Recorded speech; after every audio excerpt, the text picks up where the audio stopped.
Najib ஆதரவு கூட்ட விவகாரத்தில் ஜாசைகாவின் எதிர்ப்புக்கு அம்னோ அடிபணிந்து விட்டது.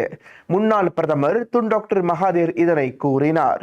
புத்ராஜாவில் நடைபெற்ற நஜிப் ஆதரவு கூட்டத்தில் அம்னோ ஏன் பின்வாங்கியது என்பது பலருக்கும் புரியவில்லை.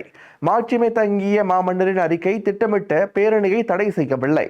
மன்னிப்பு எவ்வாறு வழங்கப்பட முடியும் என்பதை மட்டுமே அவரது மாட்சிமையின் அறிக்கை விளக்குகிறது. அதனால் இந்த கூட்டத்தை அம்னோவால் தொடர்ந்திருக்கலாம். ஆனால் பாஸ் கட்சியுடனான அம்னோவின் ஒத்துழைப்பிற்கு ஜாசிகாவின் எதிர்ப்பு என்பது தெளிவாக உள்ளது. இது தொடர்ந்தால் நம்பிக்கை கூட்டணி அரசாங்கத்திலிருந்து அம்னோ அகற்றப்படலாம். இந்த விவகாரத்தில் ஜாசைகா லிம்குவான் எங் இன்னும் விஷயமாகவே பேசி வருகிறார். ஆட்சியில் இருந்து அம்னோ அகற்றப்பட்டால் அரசாங்கம் வீழ்ச்சியடையாது. ஆனால் அம்னோ ஆட்சியில் இல்லாத போது அம்னோ தலைவர்களின் தலைவிதி பாதிக்கப்படலாம். இதுதான் அம்னோவின் தலைவிதி.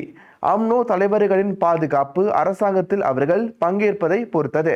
அதனால் ஜாசைகா ஆதரவு தேவை என்று மகாதீர் கூறினார்.